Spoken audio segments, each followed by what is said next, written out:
Everyone is welcome here, it's time to make new friends. Aquavide Uskava, fill your Glencairn. Share a dram with the spirit of Edmonton. Slancha! Slancha, and good evening, whiskey brothers, whiskey sisters, and whiskey friends, and welcome to episode 60 of the Canadian Whisky Journey's Whiskey Review. I'm Dolph. I'm the creator of the Canadian Whisky Journey. I'm also president of the Alberta Scotch Society, and I'm your host here tonight. Now, we're continuing our Canadian Whisky Journey with a whiskey that was bottled this December, or last December, I could say, a couple months ago, and came out officially in their brand center store January 31st. And we are talking about, 2023. January 31st, 2023, this came out. No. I'm wrong, apparently. Past. January 31st, not December. 2023. Sorry. I'm right. My wife's wrong in there. No, 2023 is in the future. This is the one. Okay. January 31st, 2023. I'm having an argument online with my wife. It's coming out in 10 months? January 31st, 2023. Oh, okay. Yes. She finally says I'm right. I'm thank sorry. thank you said God. December. How you doing, Stephen? This is the bottle right there. J.P. Weiser's Hickory, and it's a beauty. So it's a part of the Rare Wood series, Hickory Expression. This is the first of the three, and we'll talk about that in a second. And just like last week's bottle, this one right here, the Weiser's 10-year-old. We had this expression when Dr. Don visited in September, or maybe it was 2022, early October, with him and the Corby team. And that was the third time that the Alberta Scotch Society had kind of our experimental tasting with Dr. Don. And I love it. We try things that are coming out, or possibly coming out, or maybe in the future, or maybe not, depending on how things go with different tastings. And yeah, this was a hit for me that night. It is because really the nose on it just got my attention right away. And it's not because it was heavy hickory, slight hickory. More of that comes in the taste and the finish. But it was the caramel that came out. It was enticing. It was I don't know if you guys ever had caramel spread when you were a kid on toast, but me, a fat kid from Quebec, I had that caramel spread all the time. That's what it reminded me.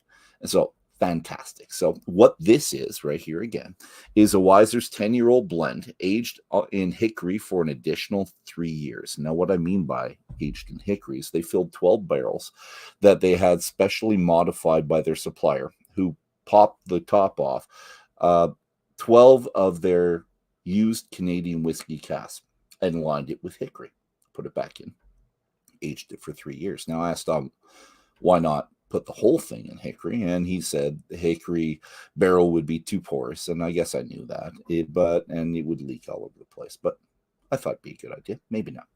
So this is what they did. 13 years in all. This is the first of the Rare Wood expressions from the new J.P. Weiser's Wood series. And it's only available here in Alberta and the J.P. Weiser's Brand Center. Don gave me the lowdown on the next two wood series, which will be prepared in the same way, popping off the 12 barrel tops and lining it with, ready for it, black walnut and Japanese oak. So that's the next two in the series. And we like our Mizzenithra. And the black walnut, I find really appealing. I want to see what that tastes like. I'm looking for it. And like this one, again, 12 bottles, limited to those 12 bottles, and each one of these are numbered as well. And I can't really see the numbers beside the 13. I'll pass that to my wife. 3687. That's a lucky number. Is that? 3687. 3687 is my bottle. Out of how many? Does it say? I don't know if it says. I think it does. Sorry. I think maybe 4,000, maybe more. Who knows? And let's look at some information I got from Dr. Don as well. So I talked to him, getting a little bit of information. This is what we got. And you can see on the outside, you see the malt. I don't think there's any malt in this. And like I thought last week with the 10-year-old, and I was going from memory with this one, it was 90% corn and 10% rye. So if you look at the 2 bars that's by the corn and rye, you can see that, and you can see the other influence. So huge cask influence, huge cask finish. And beyond that, we also got this, the wrap sheet. Now, I tend to not like these because it influences me a bit. And when I looked at the nose on this, I saw the cinnamon, and that came out on the nose after I saw this. So, but for me, I said first initially, the nose was all caramel for me. But I get the cinnamon after I see this. But I'm easily influenced as well. And that's it. I'm gonna put that away. We don't want to put that. I don't want to influence anyone else out there. And there's Don right there. There's his first tasting that he did with us online, and we're really happy to be part of that, obviously, because I got to try this way ahead of time. But then you're waiting for it, and then sometimes you're waiting for something that's not going to come out. You thought it was fantastic, but it doesn't come.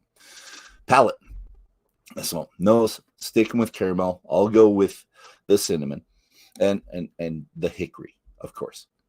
And if you're wanting to see a weird online thing with hickory, there's someone who put hickory sticks into a whiskey for 3 weeks online. You might want to check that out just to see.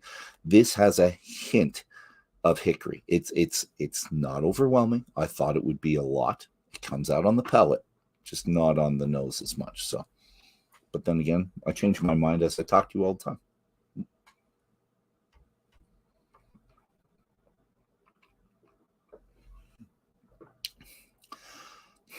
Before the air hits the palate, it's all wood, and it's very oaky, which I like.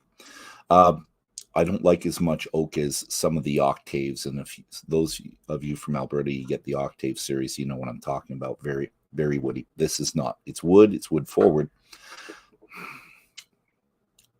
but it's not exerting itself.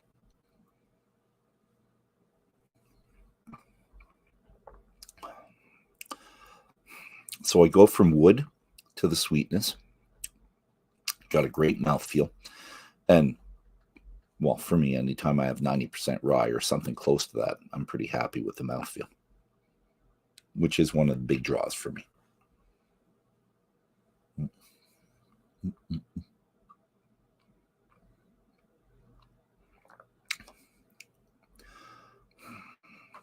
And the spice at the end. Yeah. Long finish? No, not a long finish. Medium? I'm going to say medium short. And it changes though. So palate, wood initially, then you get the oxygen mixed in there, and you get the sweetness, and then you get the spice at the end. And I'm going to say the rye spice that usually comes out. I'm not going to say cinnamon like I usually do with rye. Clove, I could, but yeah, the caramel, it just popped in my mind. So that's omnipresent, even more than the wood for some reason. Now the finish, let's go for that.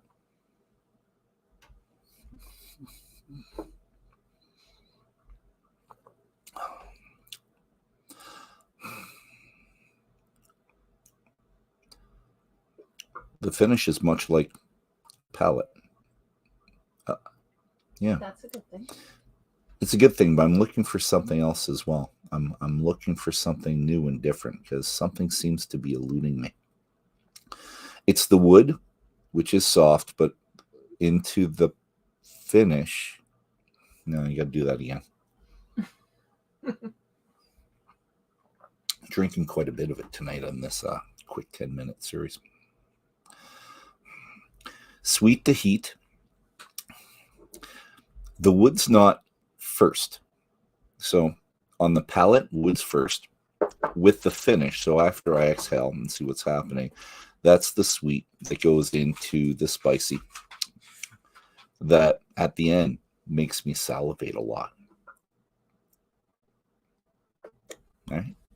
I'm enjoying it. And I enjoyed it that night. This was one of my favorites that night. And this was a bit divergent. If you don't like wood influence in your whiskey, if you don't like tasting hints of wood, this is not really for you. If you just want those light floral caramel notes, this has more to it. And those of us that are looking for something new in whiskeys, because we've had a lot of whiskey, this is a very good thing to have. So